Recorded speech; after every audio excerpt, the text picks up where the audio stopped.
welcome everyone. Happy New Year. Thanks for showing up. Hopefully this will be of value to you. I'm excited to be trying this out. This is definitely not my forte, teaching in this style. I really like to teach to like 4 people max, and of course in person at a cliff. So this has been a really unique challenge for me, thinking about how to present to a larger group. We've had almost 80 people sign up. It looks like we have over 30 here now. How to teach all these people remotely, all different experience levels on such a kind of complex subject like multi-pitch efficiency. So it's been a really fun challenge for me to think about, and this is what I've come up with. Um, so yeah, we'll kind of get going here, a little intro, and we'll jump in. Um, so who am I? I know some of you, and sorry, I'll be looking at my phone to make sure I say what I want to say. Um, it's cool because I've climbed with a handful of people that are here, so that's really exciting. But I'm new to a lot of you. So my name's Kevin Heinrich, and there's so many ways I could introduce myself, but I guess in the context of climbing instruction and guiding, I'll introduce myself in this way. I'm an American Mountain Guides Association certified rock guide. So that's the highest level of rock climbing guide certification you can get in the US. And the AMGA is the only internationally recognized certifying body in the United States. So yeah, I've been guiding, I think almost 12 years now, and more accurately instructing. Instructing is really what I do. Yes, I'm a guide by trade, and I do that. But what I really love to do is teach, because I want to teach people to climb so that they can climb for the rest of their lives and have all these like incredible experiences that shaped who I am. So that's kind of what I'm all about.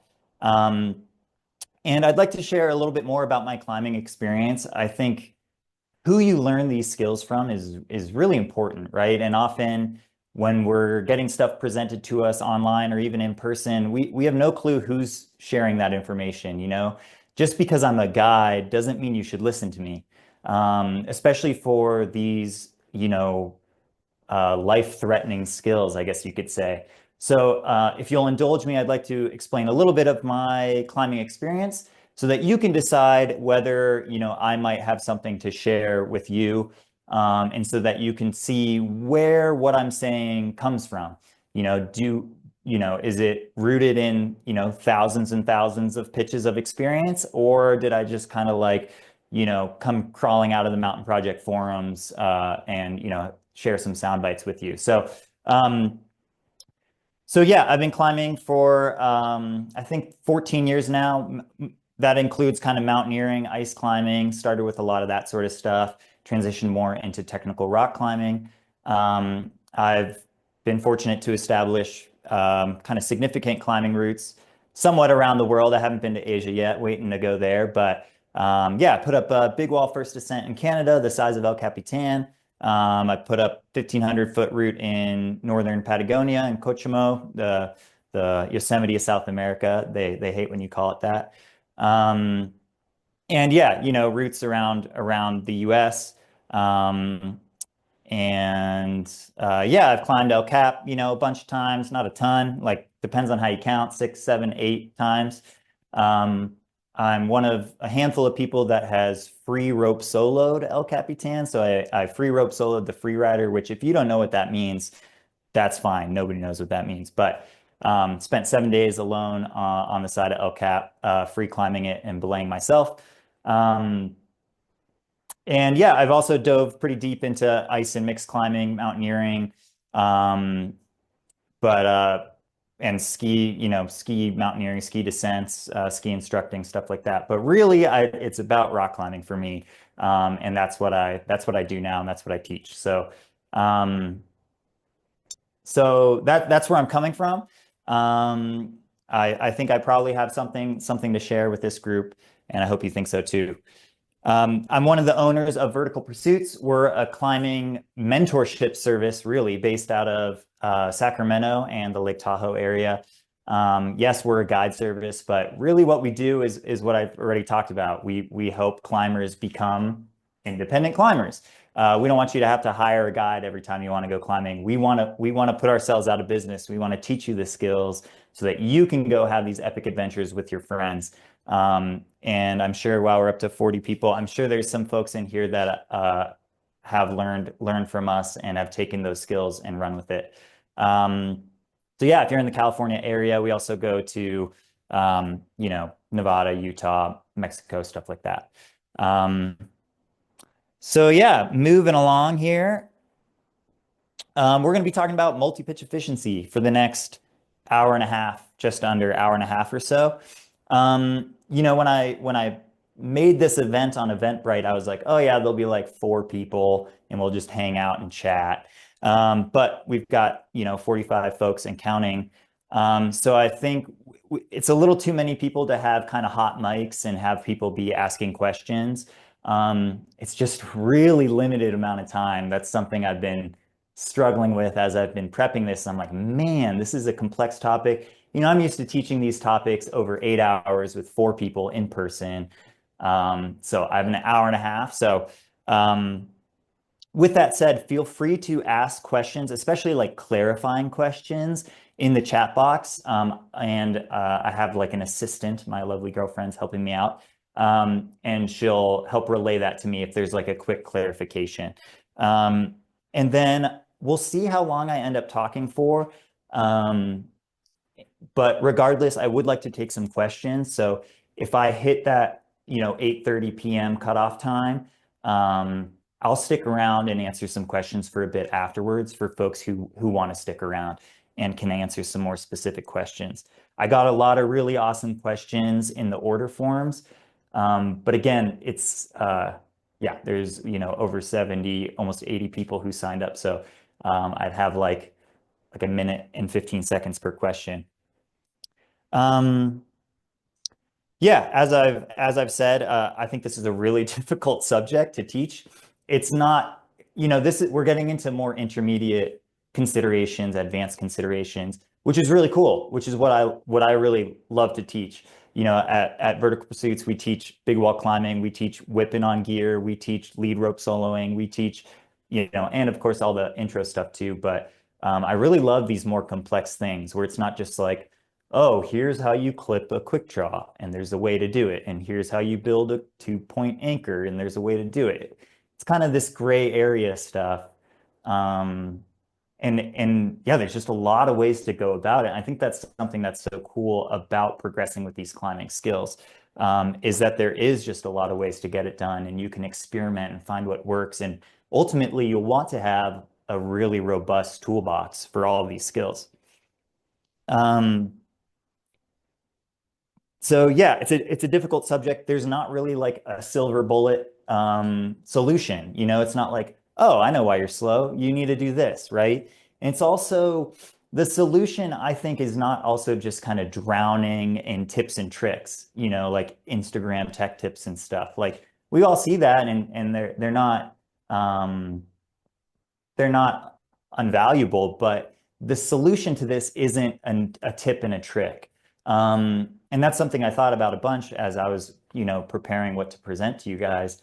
Should I just be giving a bunch of tips and tricks and try this and try that? And I've decided to go with a little bit of a different route that I think is going to be most time efficient and have the most potential to positively affect your climbing experience.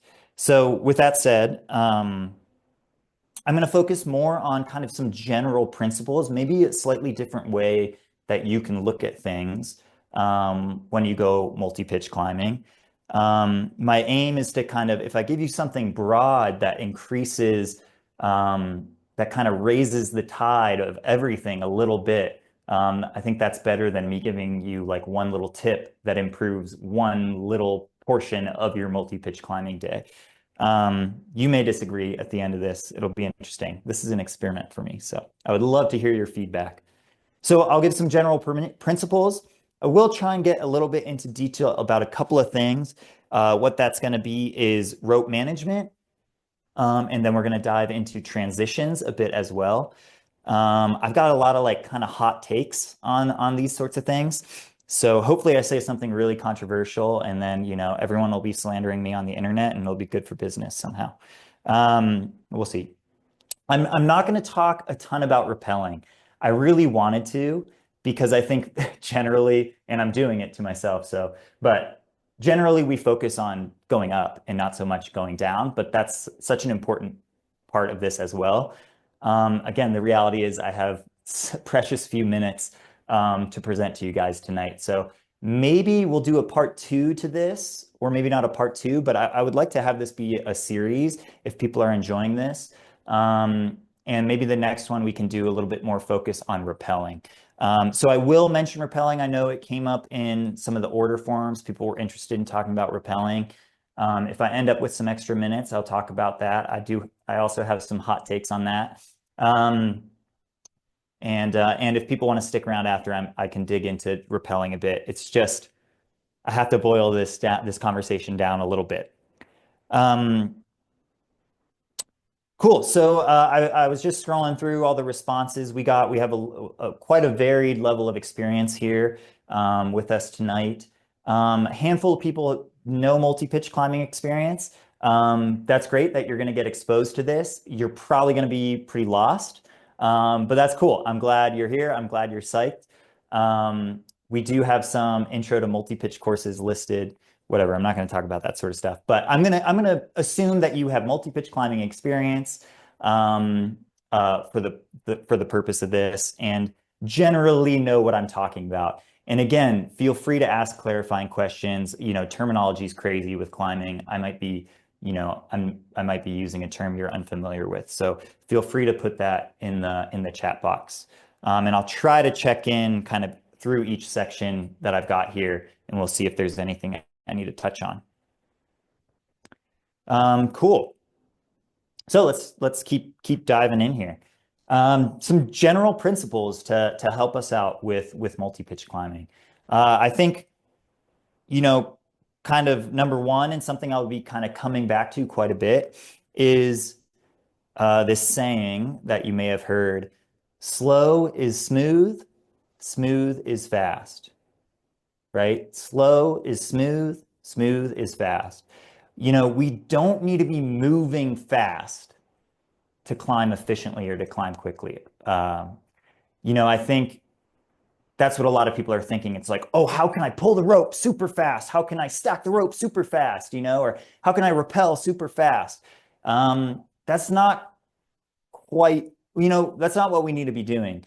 We want to act precisely. And if we're acting quickly, we might act imprecisely and we're going to slow ourselves down. So I am going to actually be writing on this board here as we go. That's something I'm going to be coming back to a lot. So maybe I'll write it down. And hopefully you can read my kind of chicken scratch. I'm going to abbreviate it just to slow is smooth. Cool. Another general principle we can apply, and I already mentioned this, we don't have to move our body faster. We don't have to climb fast. We don't have to shove gear in the crack quickly. We don't have to build anchors, we don't have to move our body quickly. Okay, but we want to do it precisely, whatever we're doing, right? So if when you go to place a piece, it takes you 3 tries to place the right piece, moving your body faster, making those mistakes faster isn't going to help a whole lot. Now you might mess up 5 times. But if we can be more precise and we can be slow and smooth and precise and we place the right piece of gear, that's going to save us time. If that's your mistake, if you take a few tries to pick the right piece of gear, everybody does, go trad cragging. Don't go multi-pitch climbing. Go climb single pitch trad climbs and get good. I still make mistakes, so don't feel like you stop making those mistakes. But so we don't have to move our body faster. We want to be accurate with what we're doing. So that could be placing gear, it could be cleaning gear, right? I'm sure you guys have had the experience like, oh, this thing, this piece is stuck. And you're like sitting there like, oh man, really? Like, I'm going to lose that piece. That takes some time. Managing the rope, right? We're going to talk about rope management. I'll define that a little bit, but basically talking about I just got off belay, and now I'm pulling up the rope to my partner, and then I'm going to put them on belay. Um, you know that that's a actually maybe an instance where you could move your body a bit faster, just pull the rope quicker. But if you're doing lap coils, which we'll discuss, you maybe take your time a little bit, get those a bit more precise so that we don't end up with problems down the line. Transitions, again, we can be precise with our transitions. We don't have to be fast. Climbing movement, you don't have to physically climb the rock faster, okay? In fact, when people have looked at, footage of climbing parties, trying to, time things out and decipher where people are losing time, in general, people move at the exact same pace, okay? So you don't have to be climbing faster. Your follower, however, might be able to climb a little bit faster right there on top rope. That's a time maybe you'd consider just moving a little bit quicker. It's actually something we'll talk about a bit later. Yeah, other things, building anchors, getting your follower on belay, starting to follow after being put on belay, right? I see the rope stack, it's just flying up. My partner's pulling it up and I'm about to follow the pitch. I can just watch that happen. And then I hear on belay, and then I'm like, okay, now I'll put my climbing shoes on. Um, so yeah, trying to be accurate with what we're doing, not necessarily moving our body faster. So still on general principles here. There's no shortcut for experience, okay? Experience is the silver bullet. I wish I could have this awesome product that I could sell you guys, that would make you efficient multi-pitch climbers. But the truth is it's experience, okay? You're gonna be slow on your first 30 multi-pitches. You're gonna be inefficient, right? All these kind of rules that you might see in forums or even, kind of rules or guidelines I might give tonight, an experienced climber can break every single rule. They can do everything the most inefficient way, and they'll still be passing you on the climb. Why is that? I think that's part of why this is such a difficult subject. Um, it's because being good at something inefficient is better than being bad at something efficient. It's kind of like that Bruce Lee quote, I fear the person who's practiced one kick 10,000 times, not 10,000 kicks one time, right? So that's kind of an idea, a general principle we can have. You'll read this advice. People say, "Oh, don't use a cordelette when you're building anchors," right? Because you have to pull out a cordelette, uncoil it, build the anchor, and then you have to put it all away. Well, if you're really good at using your cordelette and you can take it out quick, put it away quick, then that's probably faster for you than, oh, the guy on the internet said, don't use a cordelette. So I'm pulling out alpine draws and I'm trying to get it, but it's not quite coming together and I'm not practiced with that. It ends up taking me longer. So that's what I mean by, practice one kick 10,000 times. Yeah, there is no shortcut for experience, period. And that's great because what's your homework? Go climbing, right? Climbing's fun. What's the end goal here? We're just trying to get out with our friends, enjoy ourselves, challenge ourselves, maybe learn something new about ourselves, about our friends, about the world around us, right? Nobody cares basically about anything that's going on. We want to be safe, and being efficient on climbs directly correlates with safety, right? We can get off of the climb before dark. We can have more energy for unexpected circumstances. So there is that component. So yeah, just enjoy the process. Don't worry if you're getting passed by parties or whatever. That's just how it goes. Cool. So general principles still. Hopefully I'm not talking too fast. I feel like we're doing pretty well on time. Um, no one technique is going to suddenly make you faster. Kind of already mentioned this, right? Improving one of the, 135 things that goes on multi-pitch climbing, it's only going to improve that one thing. But getting out there and climbing, whether it's single pitch climbing, whether it's sport climbing, climbing in the gyms, honestly, probably not going to help you at all. But any sort of outdoor climbing, I'm a little biased against the gym. Um, any sort of outdoor climbing is going to raise the tide of your experience, gets you more familiar with knots. You'll end up in kind of interesting situations. Um, so, um, it's kind of just, yeah, a general rising tide.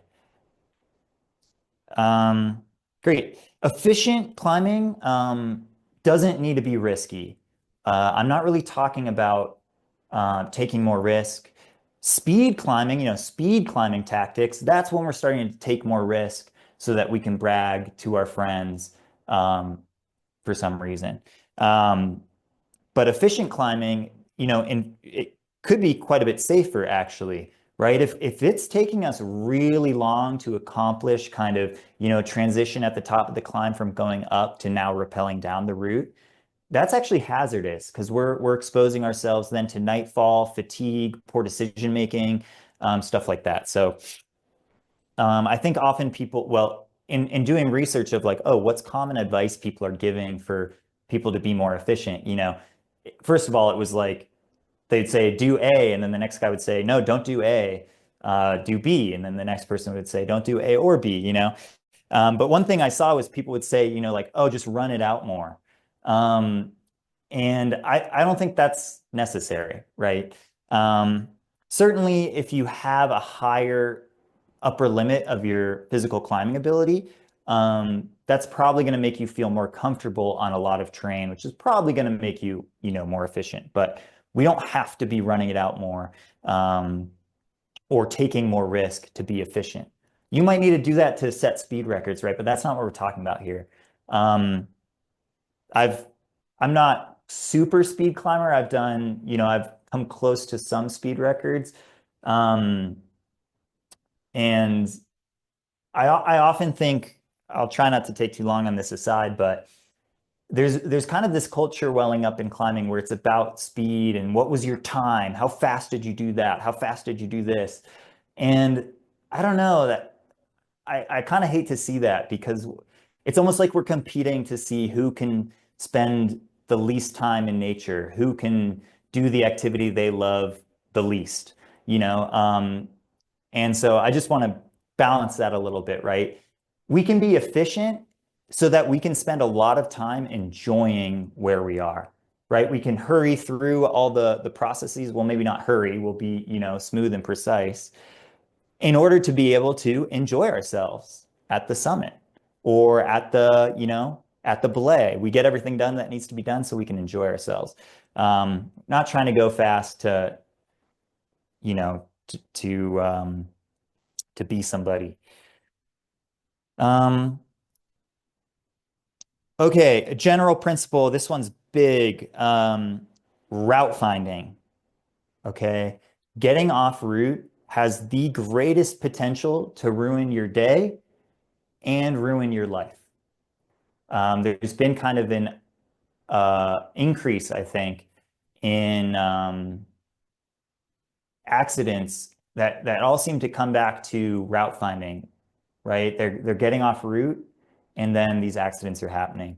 Um, so route finding also, if it doesn't lead to such, dramatic ends, it also has the potential to just totally upend your day. Whether, again, it's on the up or it's on the down. Everything I'm going to talk about tonight applies on rappelling as well. I'm just going to not actually get directly in detail with it. But if you get off route on the way up, or if you get off route on the rappel, it's like, woof, now we're in for a different kind of day. Hopefully it's something you can fix without too much trouble.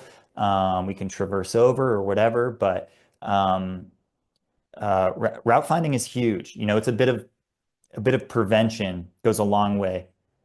We won't kind of talk about that directly tonight, but there's going to be some things that I suggest that are a little bit contradictory advice from what you commonly hear in these efficiency kind of discussions.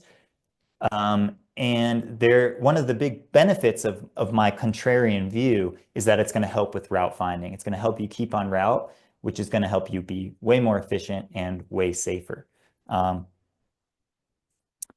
Cool. Were there any clarifying questions for that kind of segment there? No, someone just said maybe I should climb more. Yeah, maybe I should climb more. Yes, definitely climb more. Okay, so I've said there's no silver bullet. Maybe I've already said there is a silver bullet, but anyway, now I'm going to give you some of my silver bullets. You know, I was really kind of mulling this topic over, and I was like, man, what can I give people that's going to help?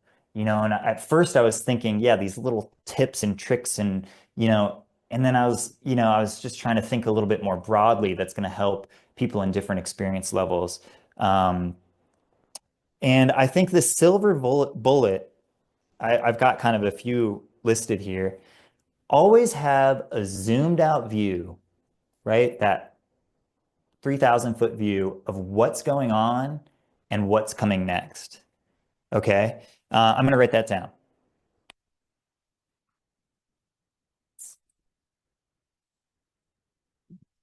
Zoom out. So that's much easier said than done.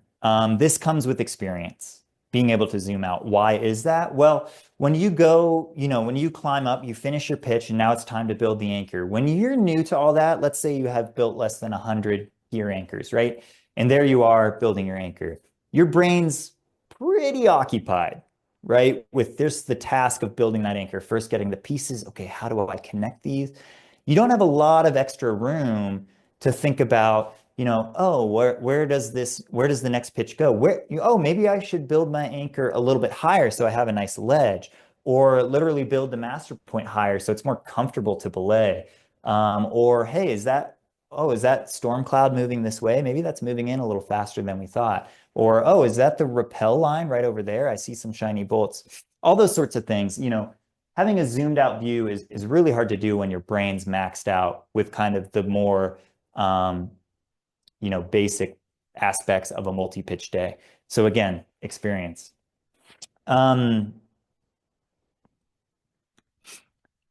Be accurately busy.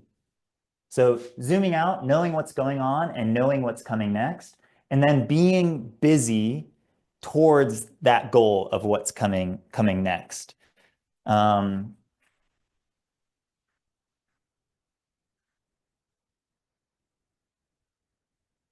I make the kind of extra point that we should be busy and accurate for a purpose, right?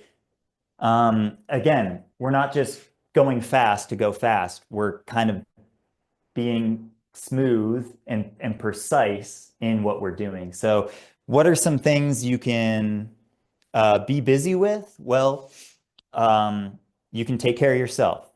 You can eat food, drink water, pee. You can do those things when you're belaying. Okay? That's a hot take, possibly. For sure, if you're belaying your follower, right? Maybe not peeing. Maybe you're not the best at peeing while that goes on. And you definitely shouldn't just piss down the route because you didn't want to leave your stance. I'm not advocating for that, but for sure you can eat some food, drink some water while you're belaying. Even when you're belaying your leader, you know, maybe not when they're not in the crux, right? And that's the reality of how people are doing things quickly. If you're not comfortable with that, that's totally okay. You don't need to have that you know, little bit of efficiency, but you can be ready for when, you know, your partner says off belay, you take the gree off, they start pulling the rope up and you're like, sweet, now's my time. Chug the water, you know, shove some bar in my mouth, take a leak. So you can be busy with that. You could put your shoes on so you're ready to climb the pitch, right? A little bit of a pet peeve for everyone, basically, when the rope comes tight on you as the follower, you should be climbing, right? That's me on belay, climbing, boom, going. Not now, okay, now I'm going to put my shoes on. Now I'm going to take a leak, you know. What's some other stuff you can be busy with? You can read the topo. right? You're belaying up your friend, and you got a tether on your phone because you're really smart. You pull your phone out, you look at the topo, you look at where the next pitch goes. You can organize the rack, right? I just let up. I'm going to take, my partner's leading the next pitch, possibly. So I'm going to start taking the rack off my harness, putting it somewhere on the anchor so that they get up here, they can start racking up. So preparing for a transition, I might stack the ropes in a particular way or reorganize the ropes. I might think about where does the route go, right? Staying on route. I might look ahead, right? I'm belaying up my friend. Why not look up the route, decide where it goes? Smell the roses, right? That's something we can be busy with. We can do what we need to get done so that we can like look out from the rock and be like, whoa, this is super cool. That's a very worthwhile thing to be busy with. Kind of grinds my gears a little bit sometimes when I'm climbing with folks who are just like, go, go, what's next? What's next? It's like, can we just like hang out a little bit? And being efficient gives you the option to do that, right? Because you're not like constantly redlining it so that you hopefully get back to the car by like 4 a.m. It allows you that space to be like, hey, like, let's enjoy this a little bit. Great. So zooming out, being kind of accurately busy, you can pretty much always be busy with something. I think the key times are when you're belaying, right? Whether you're belaying the leader or belaying the follower, just finding a little time to shove a bit of bar in your mouth, pull your phone out, lay it in front of you so you can kind of look at the topo while you're belaying, stuff like that. Cool. Next, we're talking silver bullets here.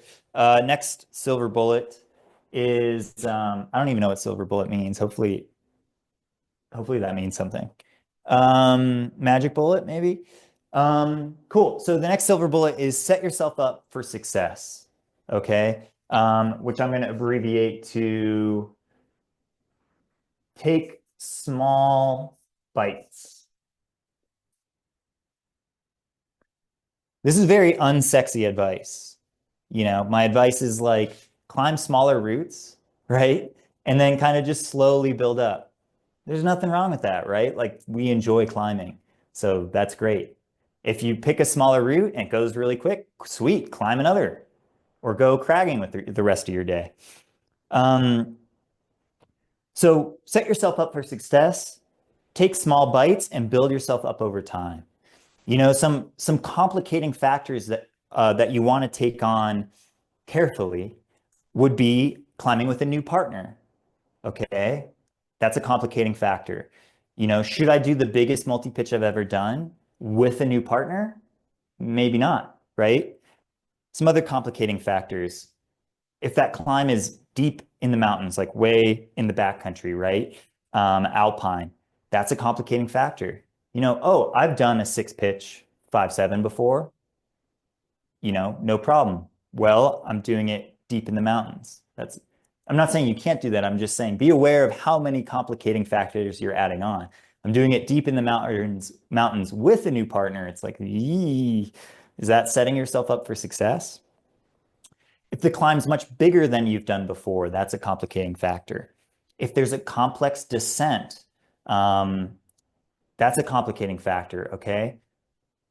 Climbs in the mountains, alpine climbs, that's a different activity. There's multi-pitch rock climbing, at Lover's Leap, and then there's like getting into the mountains. Those are different sports, basically, right? Those have complex descents where you're using tat and it's buried in snow, stuff like that. So that's a complicating factor. Hard pitches, another complicating factor. Pitches, that are at your limit or maybe a bit above your limit. Nothing wrong with climbing stuff above your limit, but it's going to take you a while. So don't be deep in the mountains above your limit with a new partner. Cool.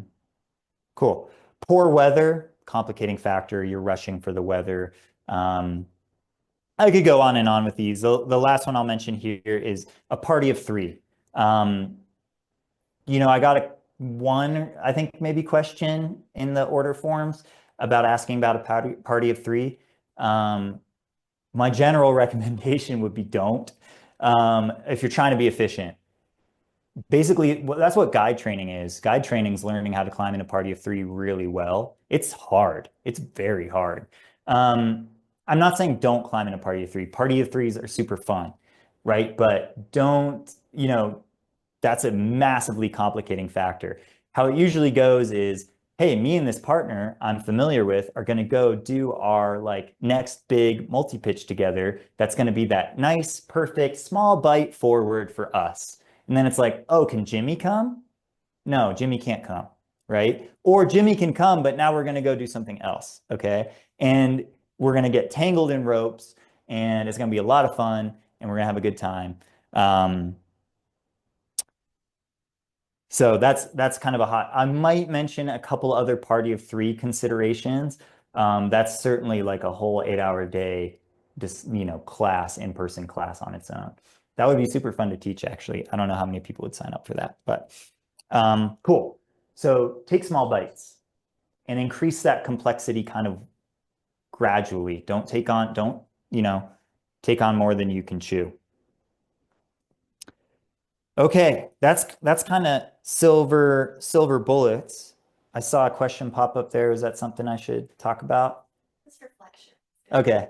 Good reflections going on. That's great. I love that.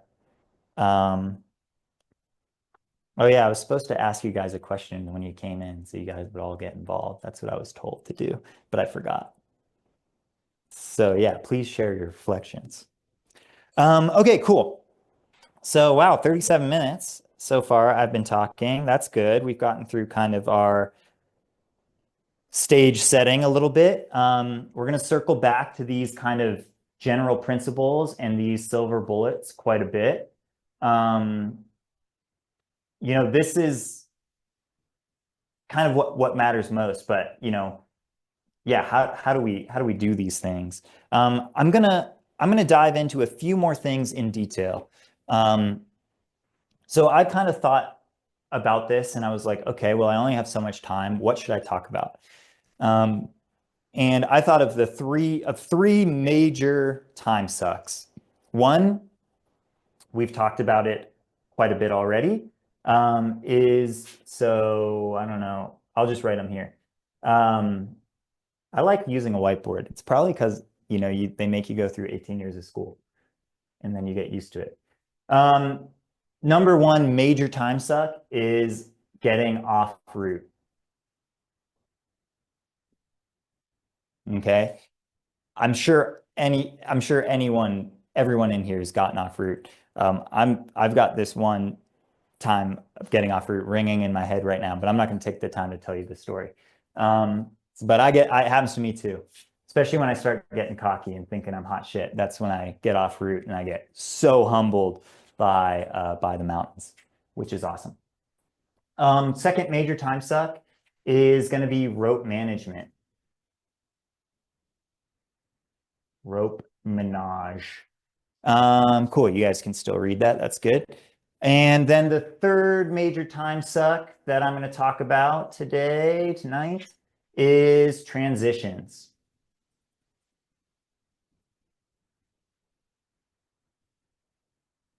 Not abbreviated.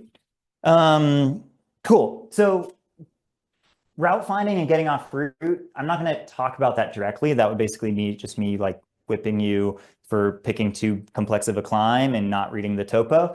But that is going to come up as I talk about, actually mostly transitions. We'll end up talking about a couple of basically ways to climb that's going to help you stay en route. So I'm going to jump into talking about rope management, and then I'm going to talk about transitions, and then we'll see where I'm at. I don't know. I feel like I'm kind of flying right now. So we might have time within 8:30 to take some more direct questions, or dive into simul rappelling, simul climbing, which is something that came up a good bit in the forums. And I got stuff to say about that.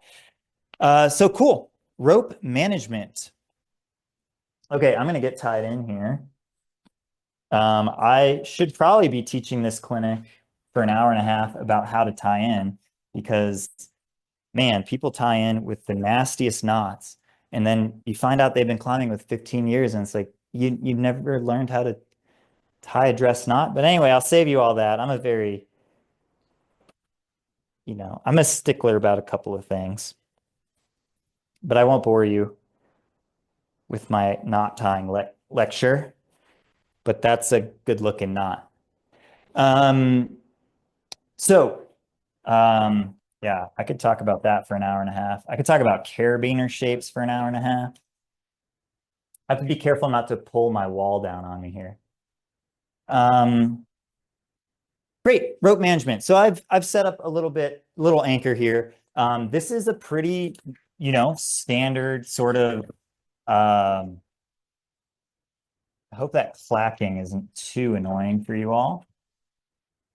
Just take what I've got off of here for a second. Anchors are a huge topic, right? I teach 3-day anchor courses. They're called AMGA single pitch instructor course. I'm not going to get too deep into anchors actually at all, but this is a common sort of setup you might see on a climb with bolted rappels, right? Obviously, a lot of multi-pitch climbing is happening with gear anchors, multiple, 3 pieces or more. But I just wanted to pull that off so you could see what I got set up. I don't want to get really into anchors, but I'll at least talk about what I'm setting up here. If I came to something like this, one option would totally be to just stick a carabiner through both these rings here. Now, with how spaced out these 2 bolts are, I don't love how it's kind of getting pulled apart, triaxially loading my carabiner. Now, the forces here are pretty small, so I'm not that worried about that, to be honest. But an easy thing I can do is I can basically add another chain link.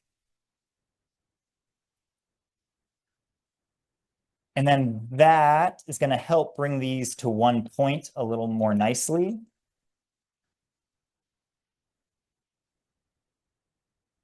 And now even the armchair climbing nerds aren't worried about triaxial loading of my carabiner.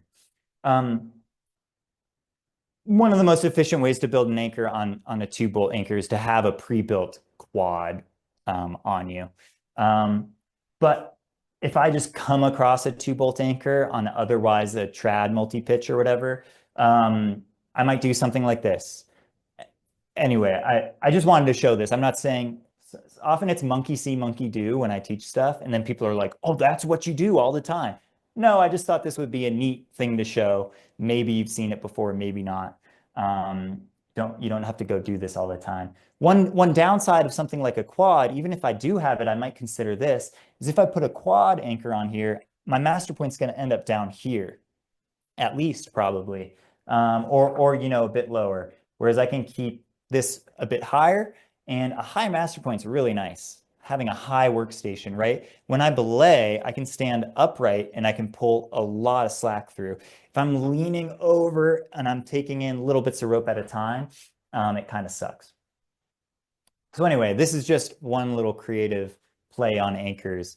Not what you should be doing all the time. I could really talk about anchors forever, but I will not. So rope management, that's what we're talking about. I'm reminding myself. What is rope management? Well, really when we're talking about it, and again, this is a climbing up thing and it's a rappelling down thing, right? What we mean is I just climbed a pitch, I cloved in. I personally do clove in. I don't use a tether. Nothing wrong with using a tether. I just don't have a tether, and so I don't use a tether. Not really like a gear guy. So I get cloved in, off belay. All the stuff that happens next is rope management, right? Because I'm about to start pulling the rope up to my partner, putting them on belay, and then as I'm belaying them, rope is coming to me and I have to deal with it.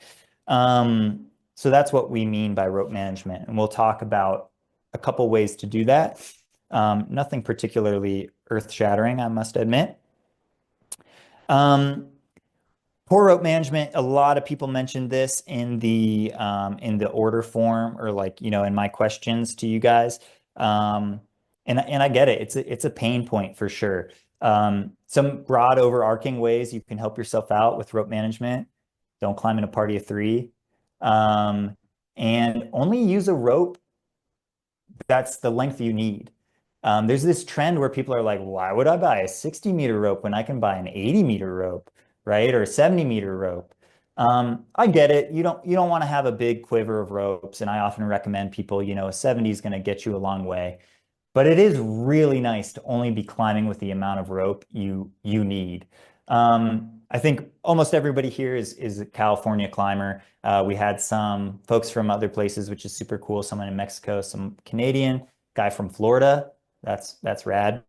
Um, but I'm assuming most of us are California climbers. These routes we're climbing were put up on like 50-meter ropes, right? So by bringing a 70-meter rope with you, you're giving yourself a lot more to deal with. At every single belay and on every single rappel, you're dealing with 30 more meters of rope. And now you're thinking, well, I can link pitches when I bring a 70.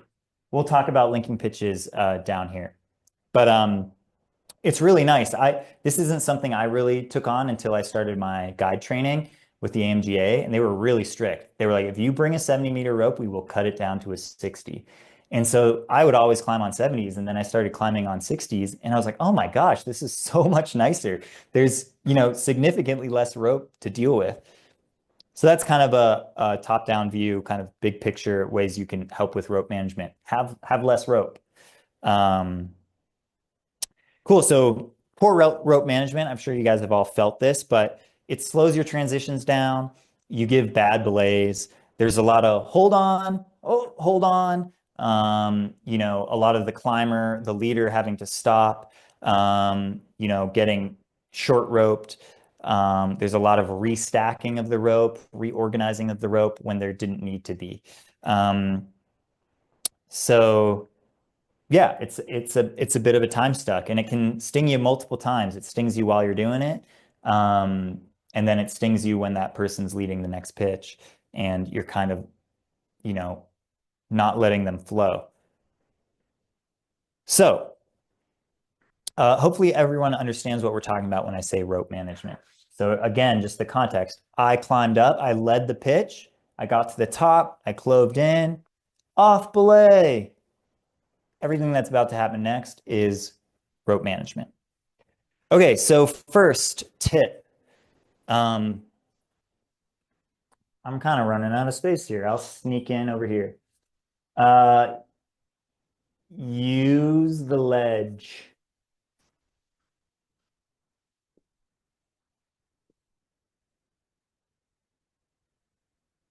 Okay. Anytime you can, stack your rope on the ledge. Okay.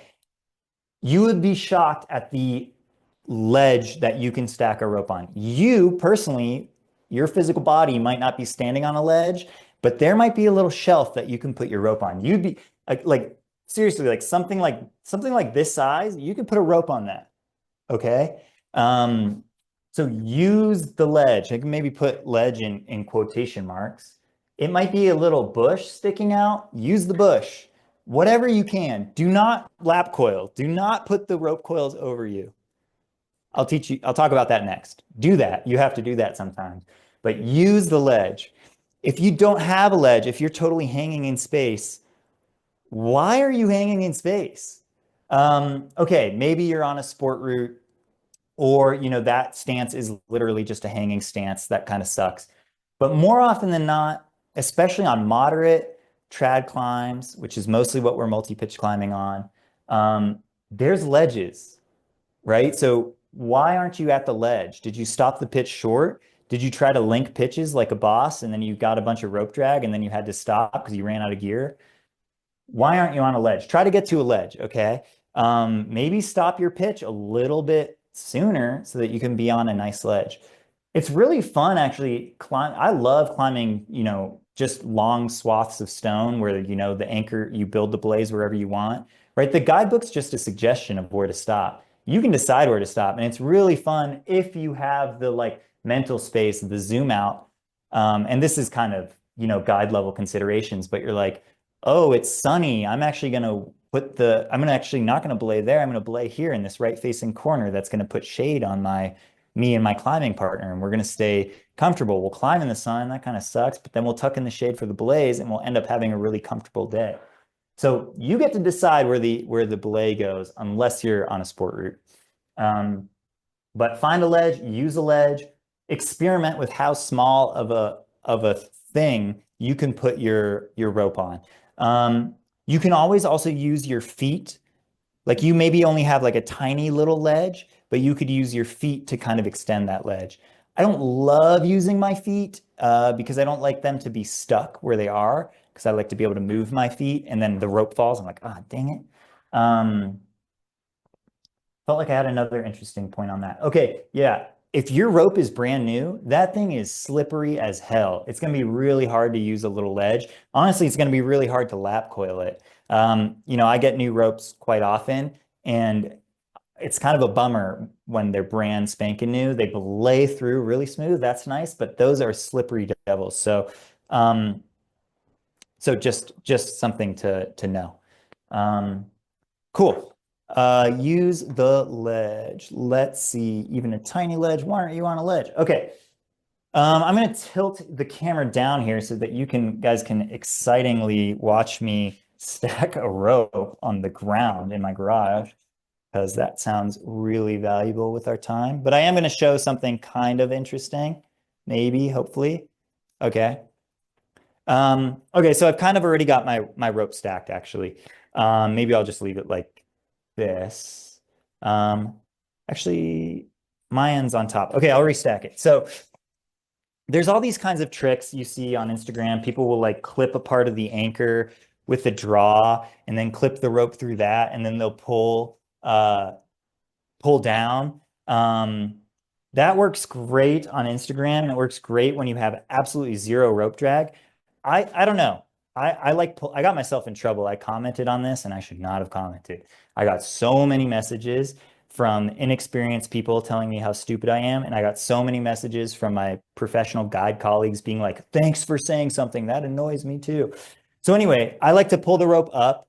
And of course, this is a fake situation here. I have no rope drag. I have no rope weight. This rope's only like 30 meters or whatever. But anyway, I'll pull the rope up. If you have a really nice ledge, this is one of those times where you can move your body quickly. Okay, so I can just quickly be pulling the rope up, or however that's going to look if there's actual rope weight. And a pro tip is every 5-10 meters or so, press down on the rope. Pat that down, kind of secure it in place. So I'm going to pull up some rope. I'm going to pat it, kind of get it tucked into my little ledge there. Pull up some rope, pull up some rope, pull up some rope. My partner yells, "That's me."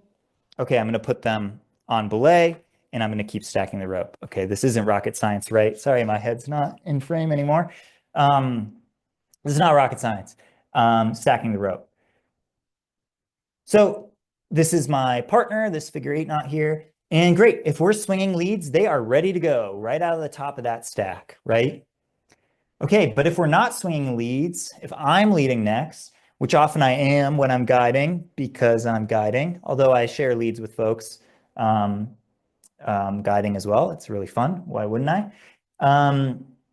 So how do we change this so that I can lead?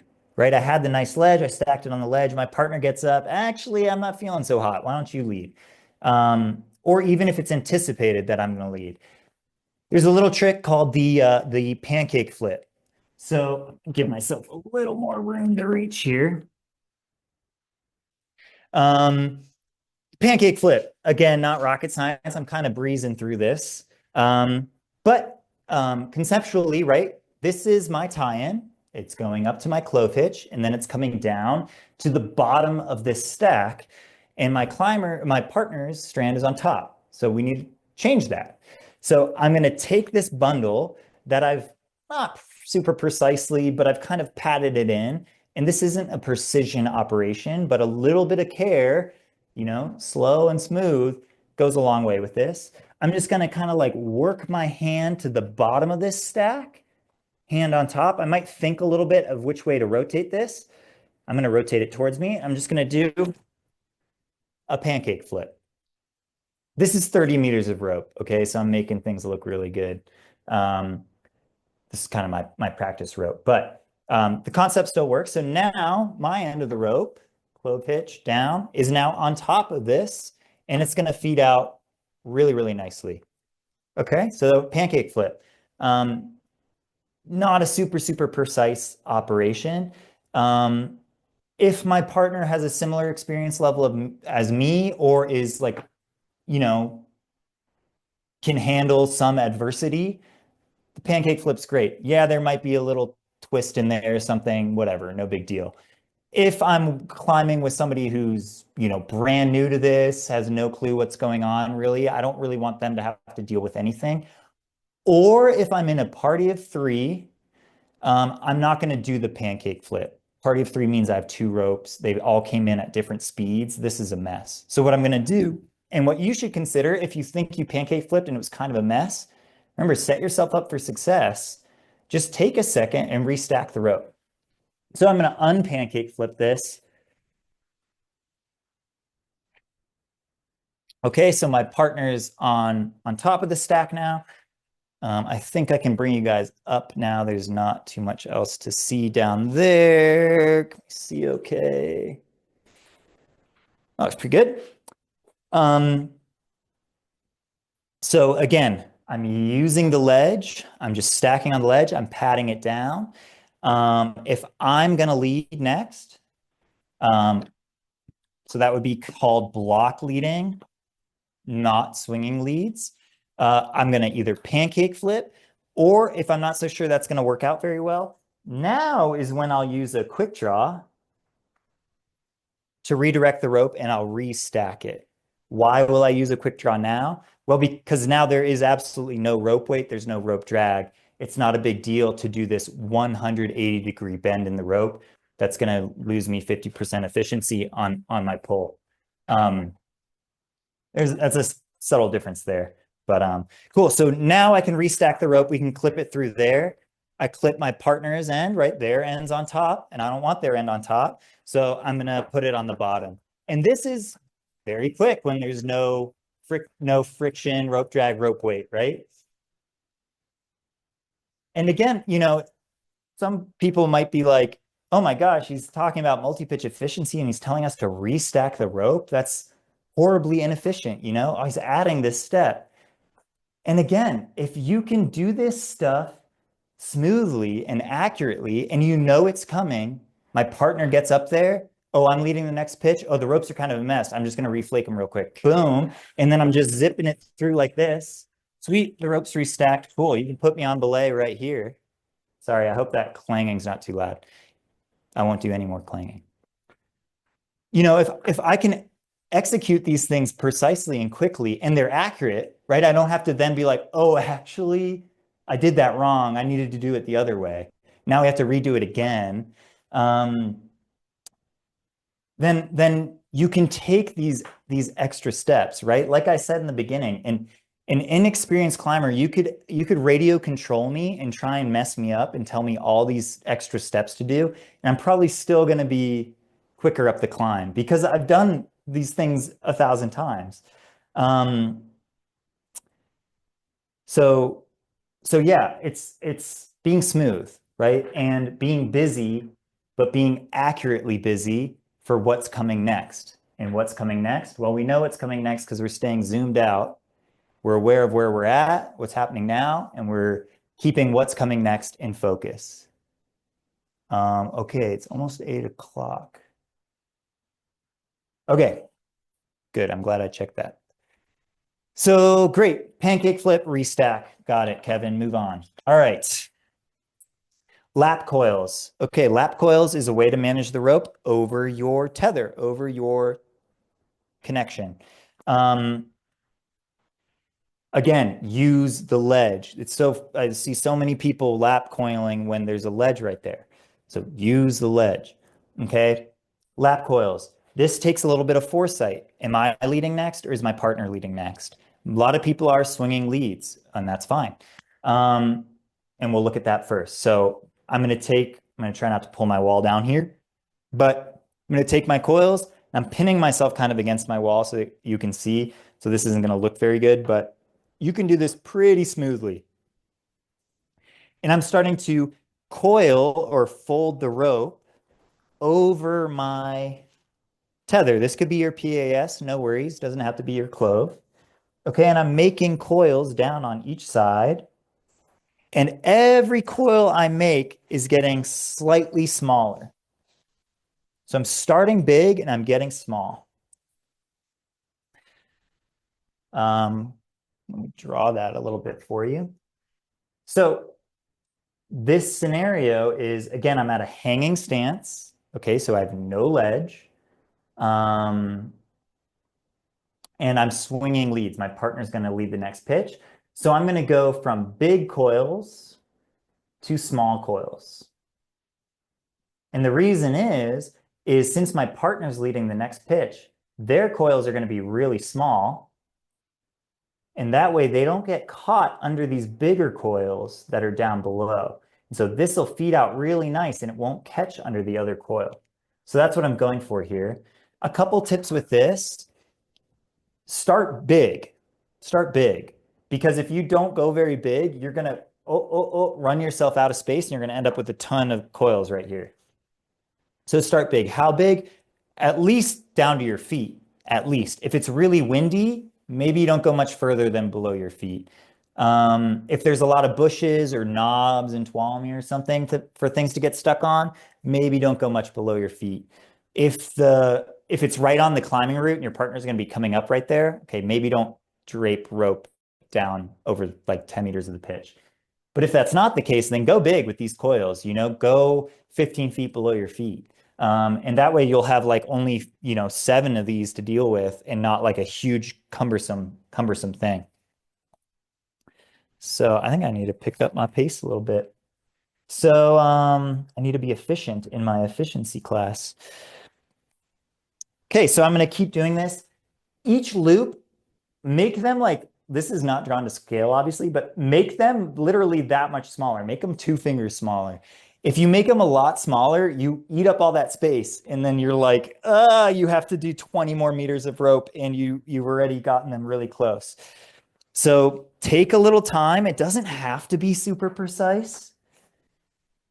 And pull the rope up to your partner and, of course, put them on belay. Don't just, hand over hand them up to you. So big to small. And now when they're ready to go and lead out on the next pitch, their coils are coming out of my stack really, really smoothly. Another thing I'd like to mention here is I like to put my lap coils, sorry, I'll be a little clearer, closer to me and put my belay device a little further. I really like the way this manages the rope. Gives me space to belay and keeps this nice and close and nice and kind of in control. Sorry, I'm blocking this with my hand. So I like the gree-gree to be on the outside. The gree-gree is the best. If you're dealing with one rope, belay your follower with the gree-gree, belay your leader with the gree-gree. Gree-gree's king. Okay, so now let's look at the flip side, which is I'm going to lead the next pitch. We're block leading or I'm guiding or I'm taking a less experienced friend. So that's a little bit of a different animal. Instead of going big to small, I'm going to go small to big. Okay, so I'm not going to start with like 3-inch sized loops. Those are just going to fall off. I'm going to start, and I know you can't really see my loops. There's not much to see. It's a mess of rope. So I'm going to start with, 1 foot large kind of loops on either side. I'm doing the opposite. I'm going slightly longer, a scudge longer each time. And I'm taking, like, this is literally how fast I'll do it. Not super fast, and yet I'm flying up these rock climbs. How do I do it? So just a little bit longer each time. This is where a little bit of care can go a long way, okay?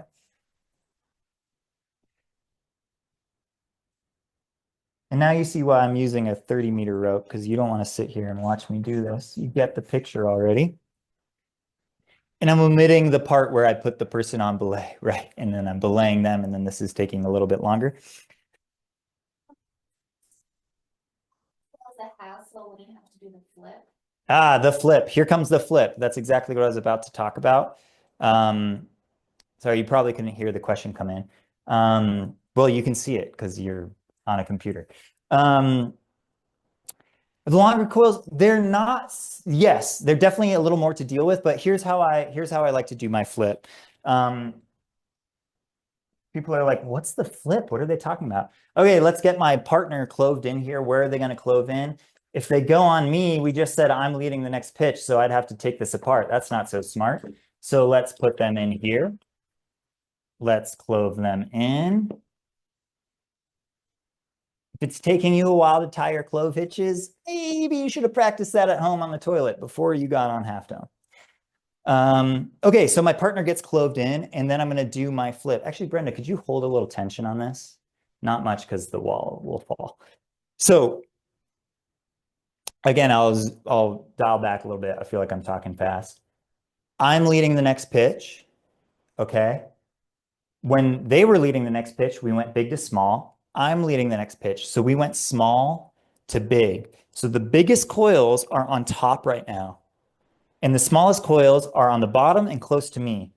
Well, I'm leading. I need to get this off of me. I'm not leading with all this rope, so I need to give this to my partner. So how do I do that? The flip.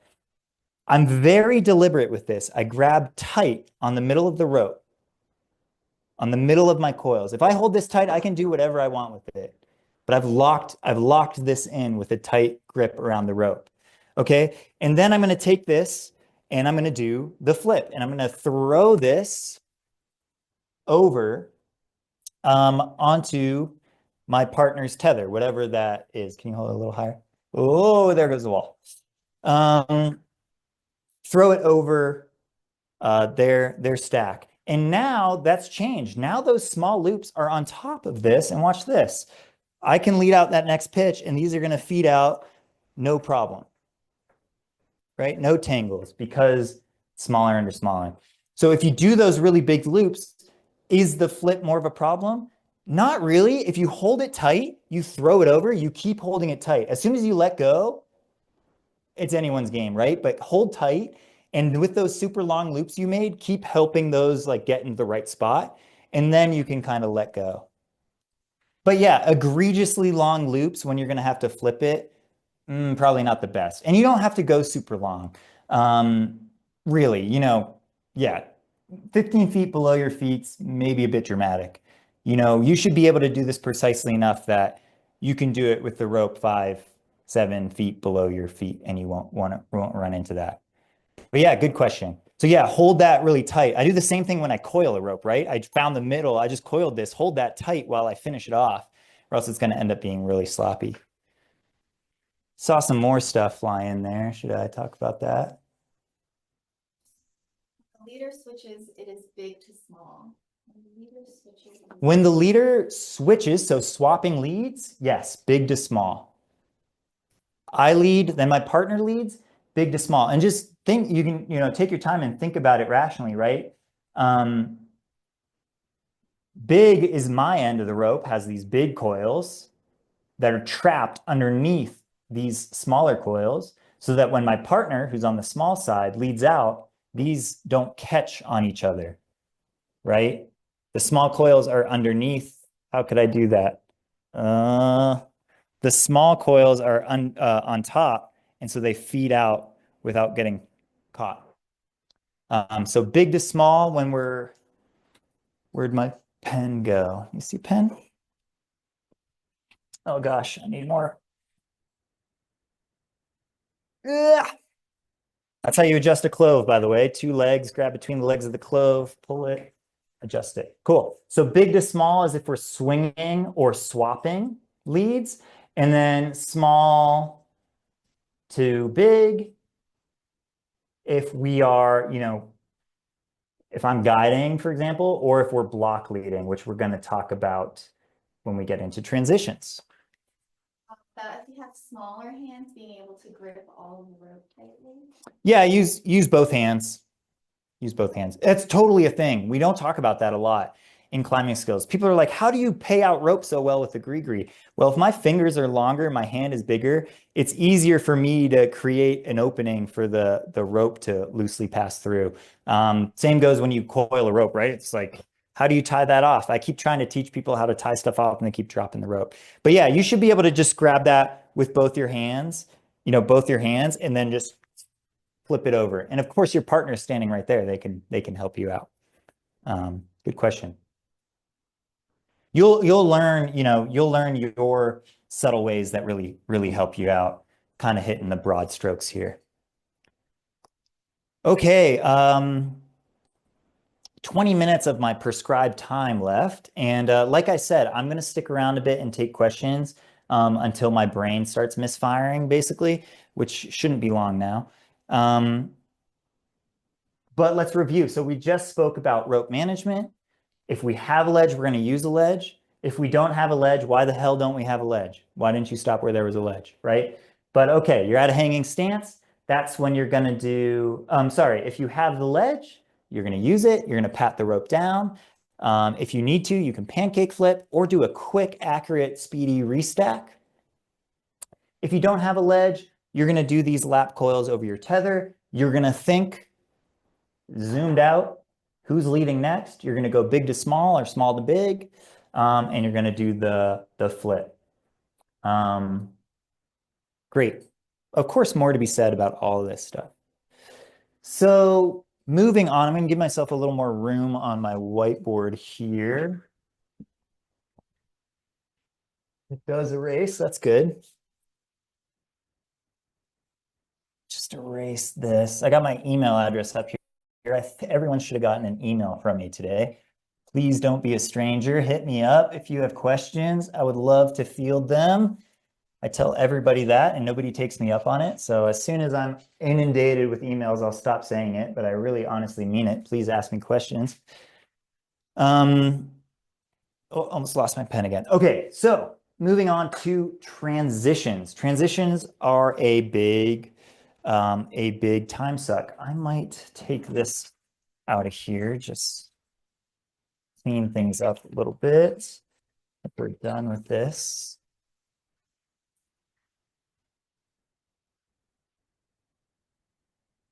Okay. Transitions. Okay, transitions can be a big time suck, right? If you're doing a 20 pitch route, you have 20 transitions. That's what people always say. They're like, well, if you're climbing 60 pitches and it takes 1 minute more per pitch, then it took you a whole hour. But you might only be climbing 4 pitches. So it's like, it's not that big a deal. But yes, as we take on bigger and bigger routes, we have more transitions and we can get really punished in transitions. Common advice you'll see is people are like, well, don't chit chat. I don't think chit-chatting is really what's killing us here in the transitions. I think what's killing us is we're doing the wrong things, basically. We're like trying to be really fast and therefore not being very smooth and not being very precise. And then we're setting ourselves up and then it's like, oh, well, now I made the rope, like now the rope's flipped the wrong way or whatever, it's stacked the wrong way. So again, slow it down. Don't think as fast as I'm talking right now. Think about what's supposed to be happening, and kind of accurately move towards that end. So, and you should know that if you just let a pitch, you should know what the plan is for the next pitch. I'm leading, my partner's leading. Okay, I know I'm going to have to flip the rope, or I know I'm going to have to hand this amount of rack over. So, okay, 8:14. Okay, I'm going to cut out one thing I was going to talk about. Okay, but I'm going to talk about it anyway. People say rack on a gear sling. Like that's one of the common things you'll see in like the forums about how to be more efficient. They're like, oh, have a gear sling and then have everybody rack on the gear sling and then you hand over the gear sling. I won't go in detail on that because I'm running out of time, but I would not recommend that. Gear slings are really annoying. They get in your way. All the gear is in your way as you're trying to look at your feet.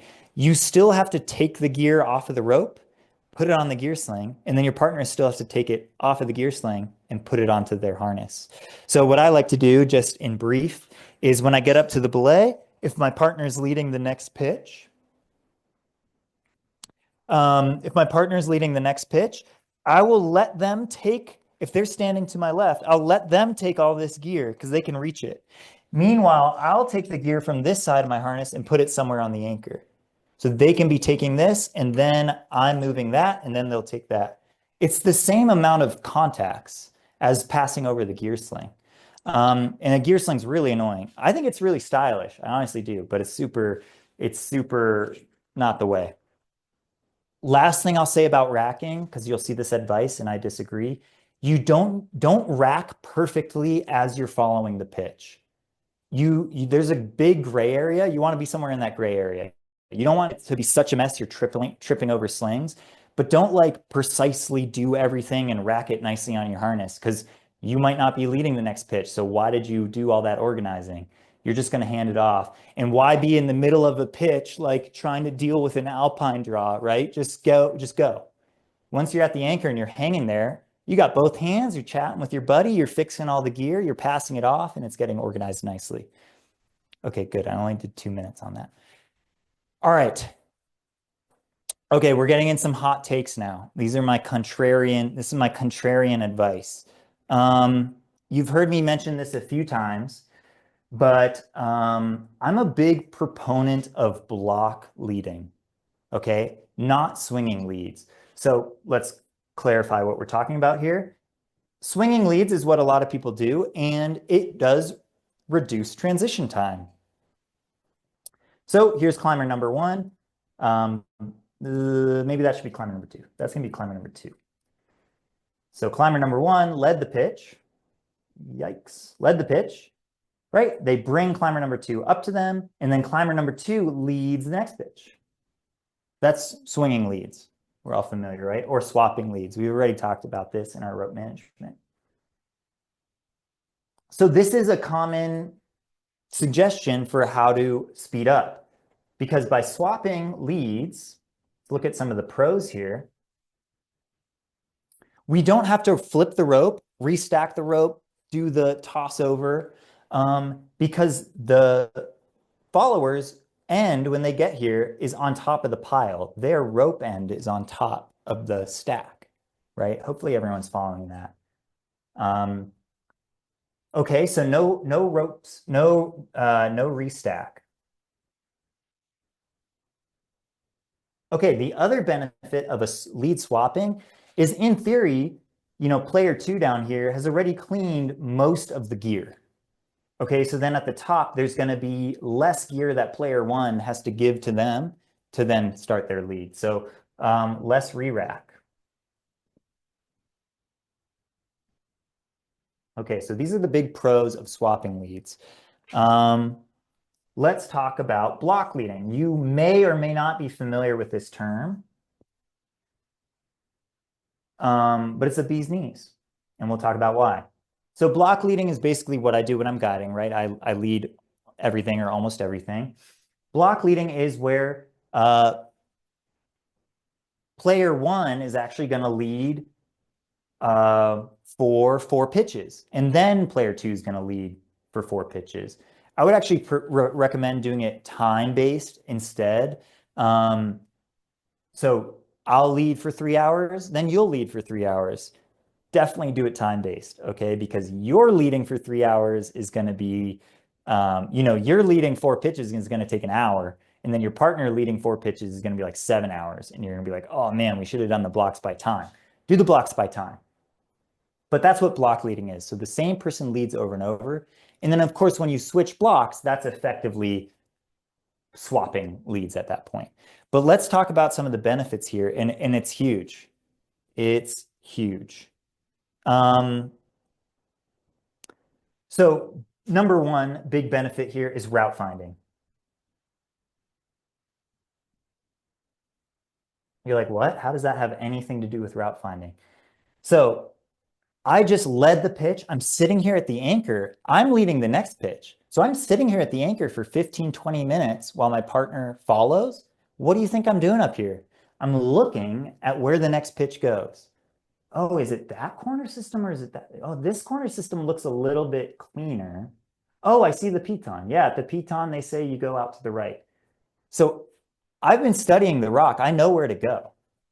route finding is huge, right? You swap leads to your partner, they just start going up and it's like, what are you doing? They're like, I had no time to look at this. What do you mean, what am I doing? You've been studying that for 20 minutes. You should go climb it. You know where to go. Okay, route finding, rest, obviously, right? When you swing leads, you followed a pitch and you're climbing fast because this is actually one of the times where climbing quickly can save you some time.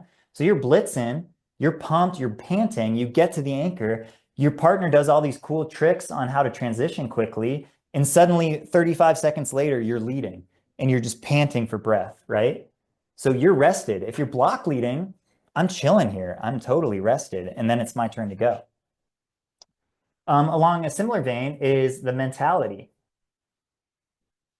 I'm writing all curved. Hopefully that's okay. Right, it's a different mindset from following, blitzing up the climb to leading, right? And you have to make that switch. If you're swapping leads, you're going boom, boom, boom, boom, boom, following, taking a little unnecessary risk because you're on top rope. And then all of a sudden now you're panting out of breath and now you're leading and you're like, whoa, okay, I have to slow it down. I have to completely change my mindset. Stances, stance management. So if you're swinging leads, right? This is what I drew here. You're swinging leads. Player 2 down here is standing on a nice ledge, right? And then player 1 gets stuck at a hanging belay. And then player 2 gets to go to the nice ledge again. So this guy or gal or them is stuck there while they're belaying the follower and while they're belaying the leader. So that could be an uncomfortable spot, right? When you get burned like this, and at the end of the day, your partner's like, that was awesome. And you're like, you've got sciatica and you're like limping down. Well, it's because you got stuck with all the hanging stances. And then in a similar vein, I'm just going to call this icing. It keeps the party moving. This makes a lot of sense in a winter climbing context, but it totally makes sense alpine climbing or climbing in the shade, right? Swapping leads, player 1 here, they're sitting there for a while. They're getting totally cold, literally physically cold, and then also like they're just kind of getting out of touch with what's going on a little bit, right? They're just sitting there forever. So by block leading, it kind of keeps the ball rolling. So I love block leading. I'm always trying to block lead with my partners, right? And honestly, what that comes down to is a lot of the times I like to climb routes that are challenging for me. And I can't go from following a challenging pitch for me to leading a challenging pitch for me with absolutely zero rest. That's kind of the nuts and bolts in it. So between these two, the route finding and I don't know if that's coming across, but it's huge. You're sitting there at the belay. You've really kind of decided where that next pitch goes. You should go lead that next pitch. Okay, coming up to the end here. Got one big topic still to talk about. Anything on any questions there on block leading stuff?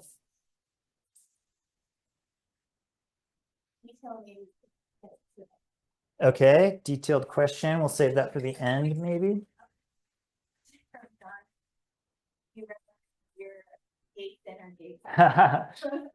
Awesome. Gates in, gates out. Love it. I've tried to come up with a reason to tell people to do it my way, but there really isn't. I rack gates out, and it's the best way, but there's no reason that it's the best way. So you can rack whatever way is comfortable with you. I have given it some thought. And there's not really any reason to do it one way or the other. Alex Honnold racks gates in if you want to be like Alex Honnold when he uses gear. But if you want to be like me, you rack gates out. So choose your allegiance. Okay, I'll tell you right now, I'm going to run a little bit long. Not too long, but we're talking transitions. So swapping leads is a way historically people have tried to reduce transition time. And I'm not saying you should never do that. I'm just saying there's a lot of benefits to block leading, and you should consider those. Because in reality, transferring a little bit of gear over and restacking the rope is not going to cost you as much time as huffing and puffing, being off route, all that sort of stuff. So the next thing we're going to talk about is linking pitches. Okay? That's kind of classic efficiency advice, right? Oh, link pitches. Well, what does linking pitches do? What are the big pros of linking pitches? We save one transition, so one less transition and one less anchor.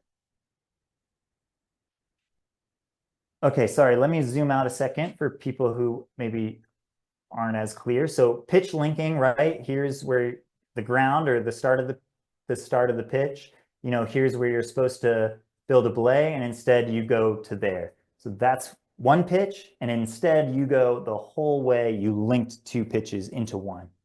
And these are your benefits. You skipped this.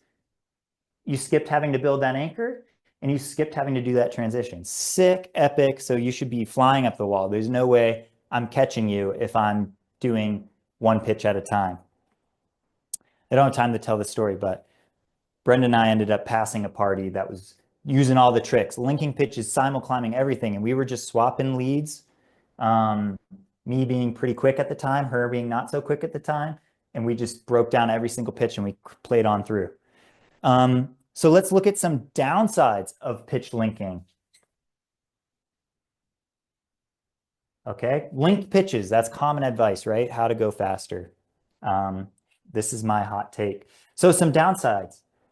We'll start with number one here. More likely to go off route. Why? Well, because you have to remember an entire, 2 pitches worth of route direction. So I'll just write off route.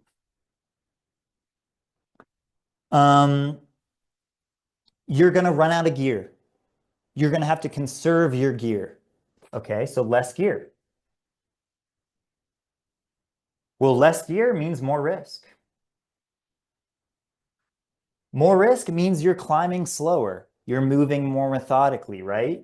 If you're run out, you're kind of like taking your time with things, right? Testing all the holds. I hope you are.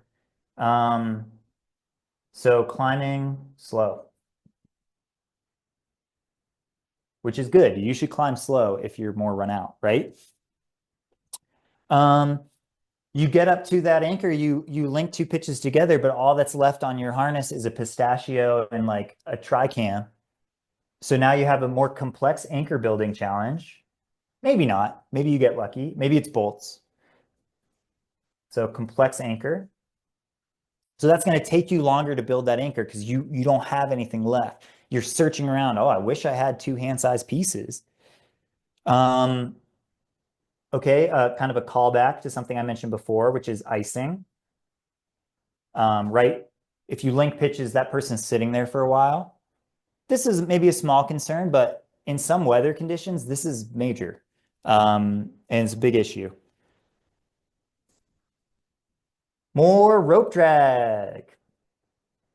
Rope drag is a drag, and rope drag makes you climb slow, and it makes you take on more risk, and it makes you stop, right? How many times have you had that? Oh, we're going to link the pitches. You leave the really nice ledge, and then you make it part of the way into the next pitch, and then you're like, oh my gosh, the drag is terrible. I'm running out of gear. And so I ended up stopping here anyway. And it's like, well, you took on all of this and you didn't even end up getting that benefit. Okay. Yeah. So some downsides of linking. I think most people think of linking pitches as synonymous with climbing quickly. And I do link pitches, okay? And my rule of thumb for you guys, as I was thinking about myself, well, when am I comfortable linking pitches? And I'm comfortable linking pitches 4 to 5 grades below my standard onsite. Okay. You don't have to follow these rules. I'm not, don't listen to me, but this is just a way to think about it. That might be a fresh take for you, right? I often see people, they're kind of climbing something harder for them, whatever numbers that might be. And then they're trying to link the pitches that are 1 or 2 grades below that. That's crazy, to me at least, thinking about that relative to me. We don't have to talk numbers and grades here, but these are the pitches I'm linking. 4 to 5 grades, really, below my normal kind of on-site, whether that's trad pitches of that style or for sport or whatever. Because if you're linking pitches, you should really be absolutely cruising these pitches.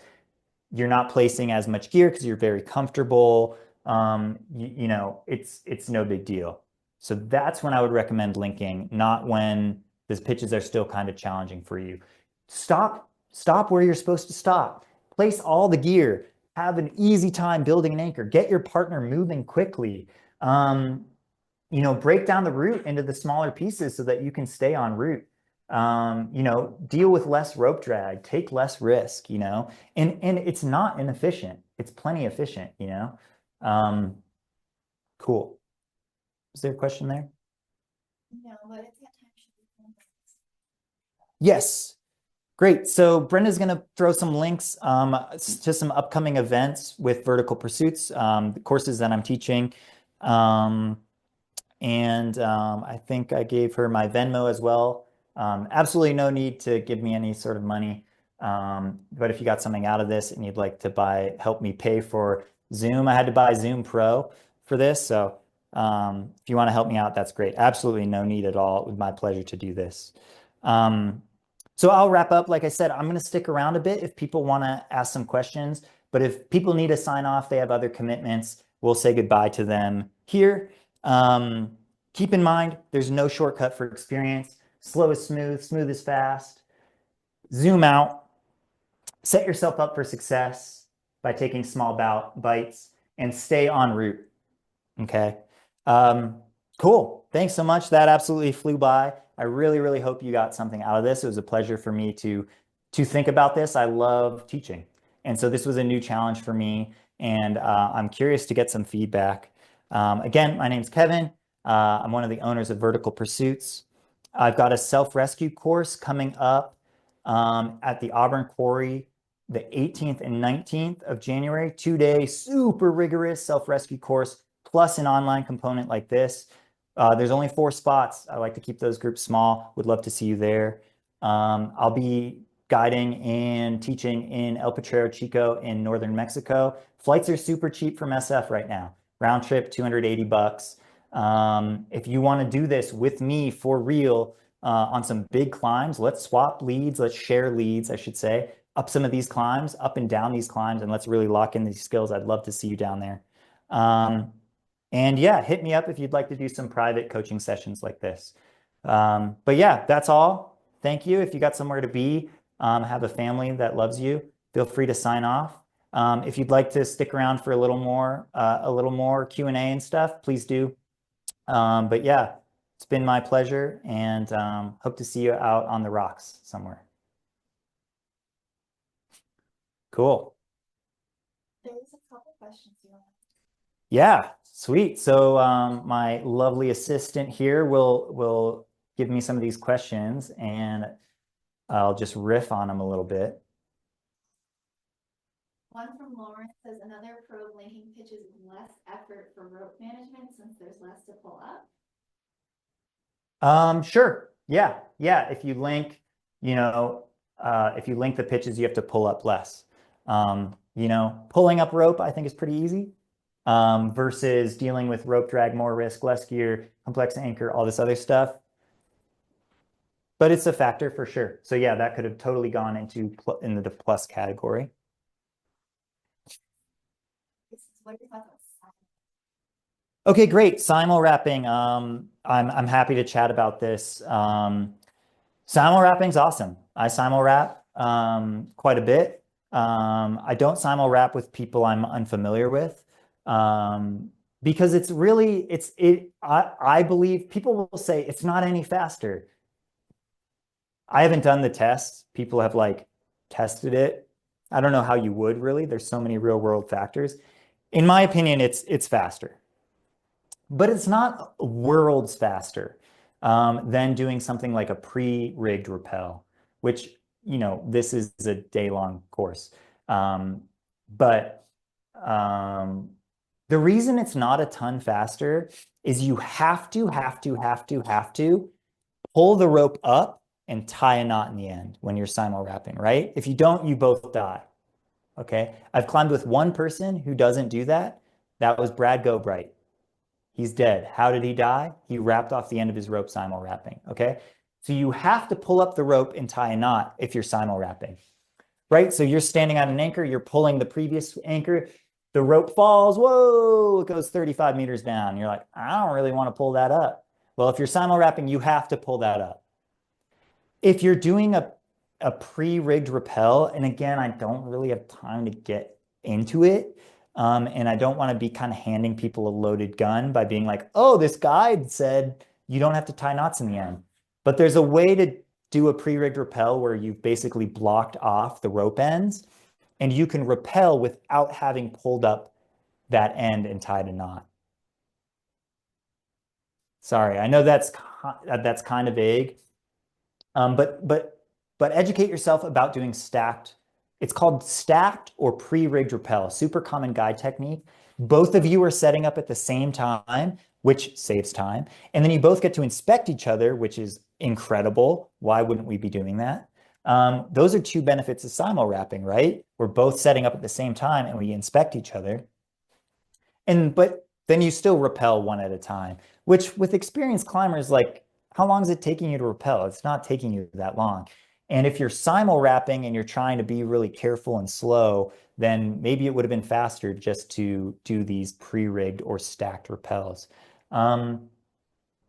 One other comment on that, on simul wrapping, because I keep seeing this and I don't understand it. People are like, oh, I simul wrap, but I always clip to my partner and connect us. What does that do? I have no clue what that does. I see it everywhere.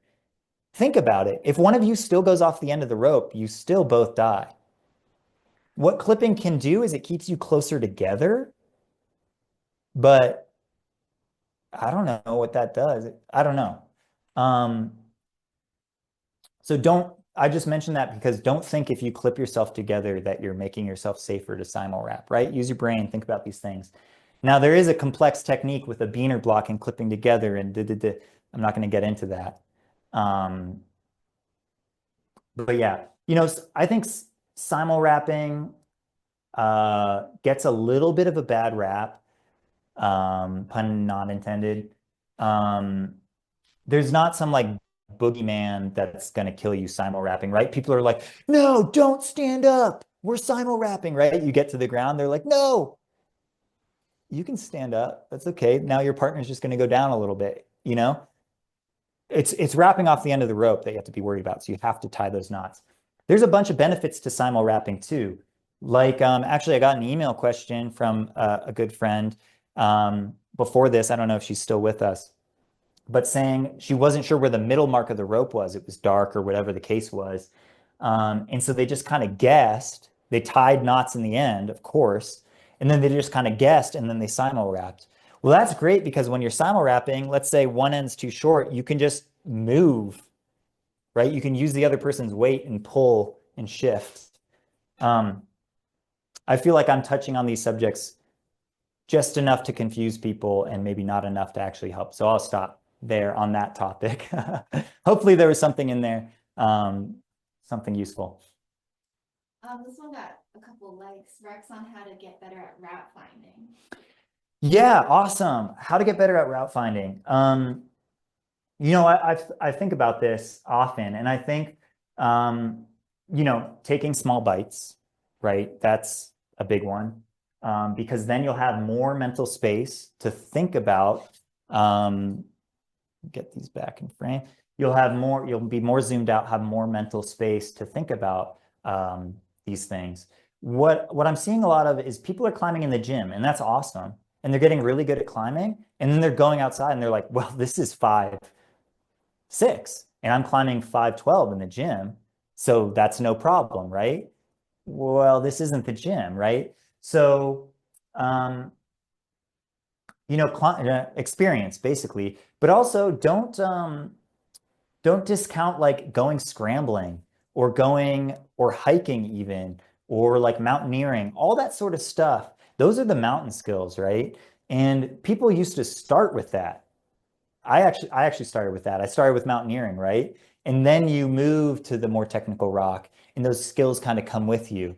But now we're taking a different path into the sport, and so I think we have to be a little more cautious, right? This big accident on Snake Dike, that was a route finding accident. This recent fatality at Lover's Leap last season, that was a route finding incident.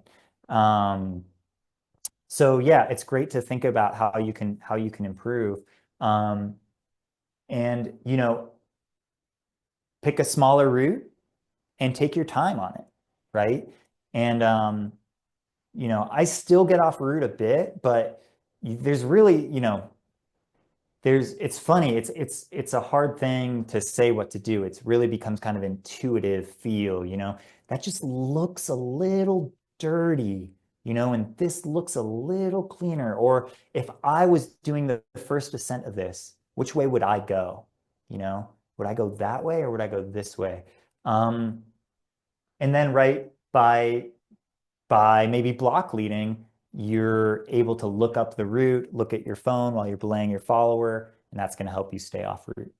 Um, so take your time, enjoy the process, take small bites so that you can live to take so many more small bites. And eventually you'll be shocked. You'll be, climbing the nose in a day and all that fun stuff. Next question. Maybe this one. Can you talk about how to be busy while your partner is making saddlebags for the rappel? Oh, okay, cool. Great question.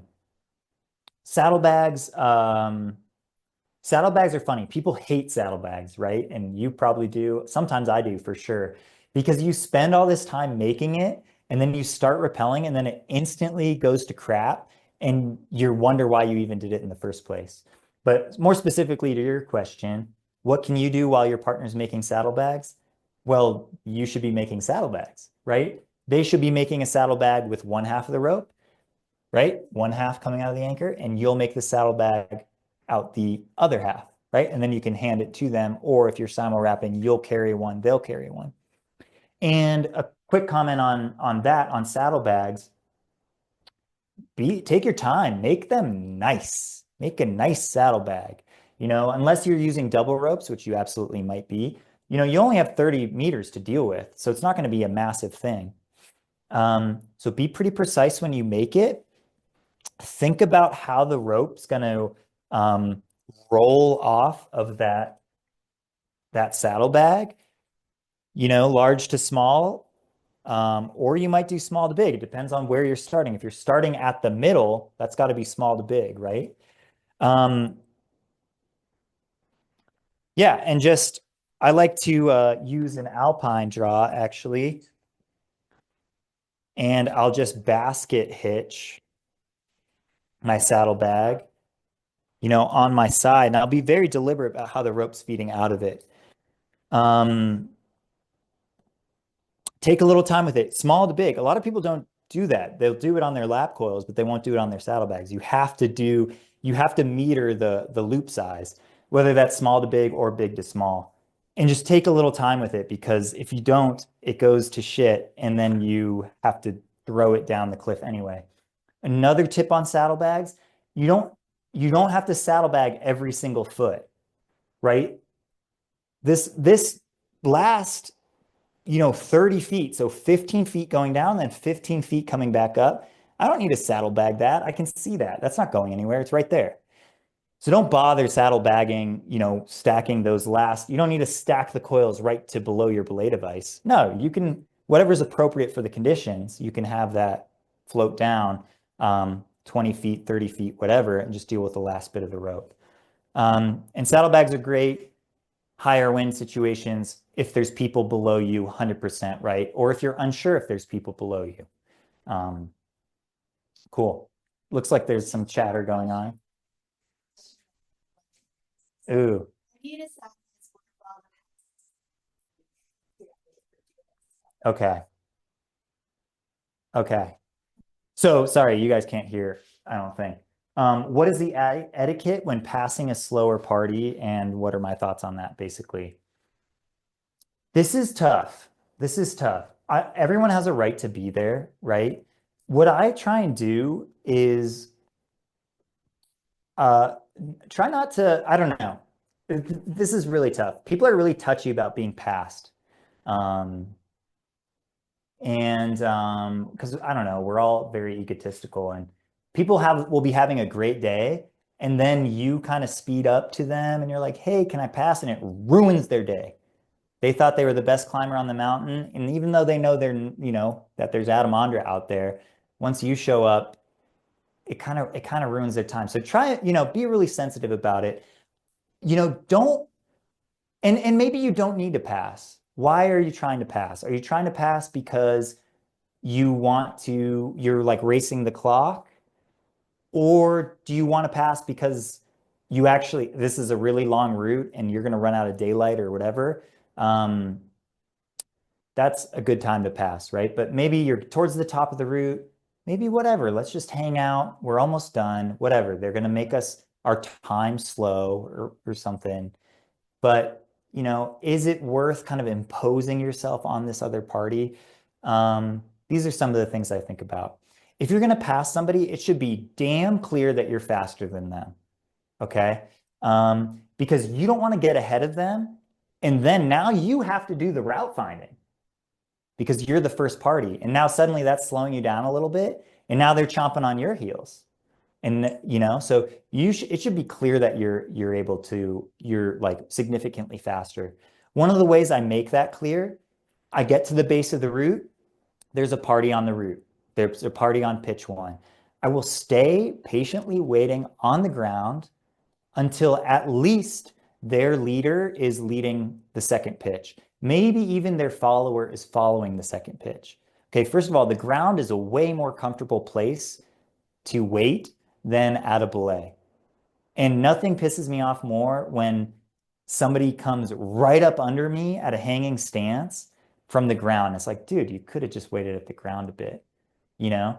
Um, so don't be that guy. So create that space, chill out comfortably on the ground. And then if you catch them, hey, you're way faster, right? You gave them a wicked head start. And then just be really, be kind about it, like, hey, would you mind if we played through? Maybe when you play through, do a little short pitch so that you can get your partner off of that anchor and then they can start and you can kind of fire off. It's touchy. And you know, again, yeah, I don't know. I guess that's some comments on it. Why are you trying to pass? Is it because you kind of have to, or you're not going to make it up this climb? Or, can you just kind of slow your pace down a little bit? It's something I think about a lot when I'm guiding. I'm often pretty fast, even when I'm with someone less experienced or when I'm guiding. And, it just puts a little different tone on the day when it's like, okay, now we're going to pass these people and now they're a little upset. And now we're worried about them catching up to us. So, yeah, those are a couple of thoughts on that. You should be really like blowing through parties if you're going to pass. If you're just a little bit faster than them, you're causing them delay and you're causing them, more risk by climbing above them and by causing them delay. So, as a couple thoughts on that. Maybe final question. Final question. Is wrapping with two ropes with four people faster than wrapping two teams of two separately with one rope each? When do you decide to go with one versus another? Okay.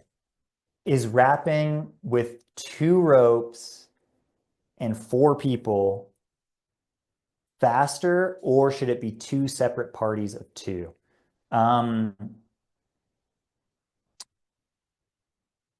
Without like studying this situation, what comes to the top of my head is definitely two parties of two, is my thought.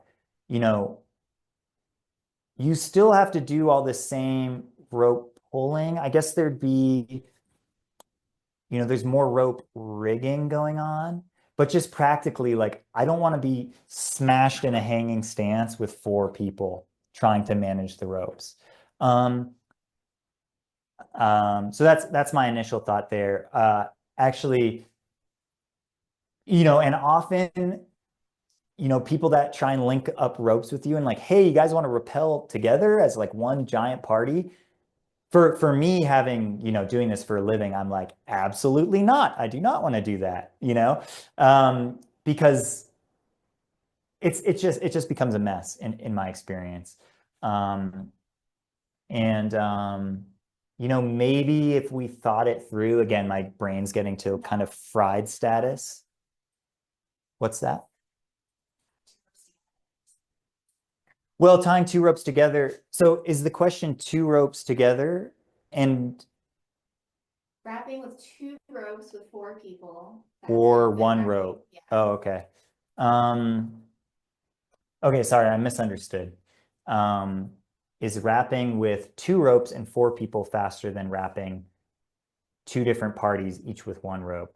Yeah, it depends. It depends on the experience levels. I think having four people mashed together at an anchor is like one of the big no-nos for me. And the second big no-no for me is actually personally, even if I have two ropes and I'm in a party of three, or maybe I'm in a party of two and I have two ropes, I have a tag line. If I don't need to use two ropes to rappel, I don't use two ropes to rappel. Using two ropes, yeah, oh, you can wrap. It's kind of like the linking pitches things. You can wrap twice as far, so it's definitely better. Yeah, but now you have this knot. If that knot gets stuck, you're in trouble, right? And it's a roll of the dice whether that gets stuck or not. Yeah, you can do some tricks to try and help you, but that knot is falling down the cliff and it might get stuck. So I think my answer on that is definitely two separate parties with one rope. It's way less stress for me, especially, as a guide where I'm in kind of control of everything. And if something goes wrong, I have to deal with it 100%. I love wrapping on one rope. I'll take that second rope, I'll put it on my back, and I'll wrap with one rope, and I'll know the rope's not going to get stuck. And again, like when you're quick with things, that goes well. So in that context, I would, vehemently say two separate parties. Yeah, great questions. I'm glad we got to touch on some rappelling for, wow, yeah, 32 people still stuck around. So awesome. Awesome, awesome. All right, well, that's a wrap. Well, I'm going to try and do this again. Probably not till I get back from El Potrero Chico in Mexico. So mid-February or something. I'll be reaching out through the same channels to see what we should talk about. Maybe let's focus on rappelling. Part of me wants to do like a more introductory topic to bring in a couple, like a mix of different people. But yeah, this has been really, really fun for me. I enjoyed that a lot.